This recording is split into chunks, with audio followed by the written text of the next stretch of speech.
My ex-wife goes through this crazy 30-plus hour, 36-hour childbirth, and my little guy is born not breathing, which is just mortifying, terrifying to be there.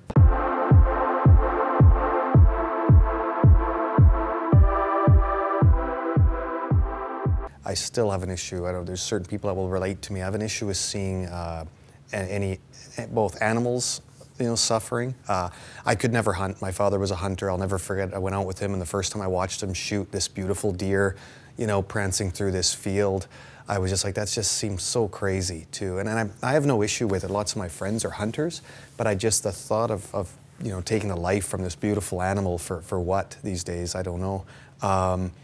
But yeah, no, always animals, of course, children, and any special needs people, and anyone that's it's always been there. So my sister has been in this field. I'm proud of the fact that she's been in this field for her entire life. She started working with special needs children, and that has been 20-some years now, 30 years, yeah, probably 20 years. She's been doing that at least.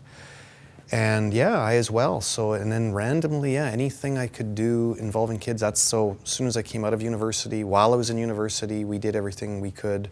When I went out to Edmonton, I was fortunate to do some stuff with the Oilers and the guys at the racetrack. And so we did work for Stollery Children's Hospital.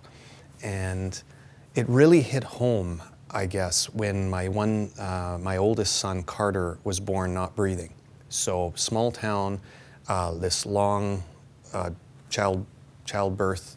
My ex-wife goes through this crazy 30-plus hour, 36-hour childbirth, and my little guy is born not breathing, which is just mortifying, terrifying to be there. And so interesting, they had to intubate him, so he's in an incubator, and then they medevaced him to Children's Hospital in Vancouver. And that's where I know all the stuff I do at the Children's Hospital comes from that, because I'll never forget, they could only take Kaylee and Carter in the jet down. So I jumped in my truck and drove at an ungodly speed and got there in record time. And then they weren't sure what was happening with him or what to do. Of course they knew what they were going to do. They didn't know what was going to happen with him. So they were so good to us back then. We were able to sleep on the floor. So this is 17 years ago now. And I'm on the floor of the Children's Hospital.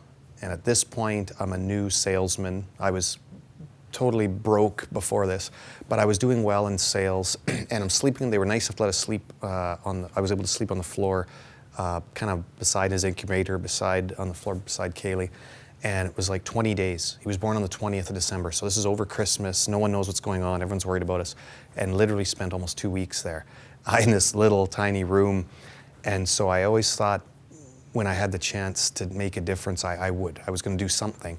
And so there we are years later, get transferred. He ends up fine. And in fact, the boy's brilliant. 98 to, I think the last I checked, at 106% average or something. So the positive of all these fears people have about, what if this could happen, that could happen, totally unfounded. So a lesson there, don't waste any of your life on what, the unknown.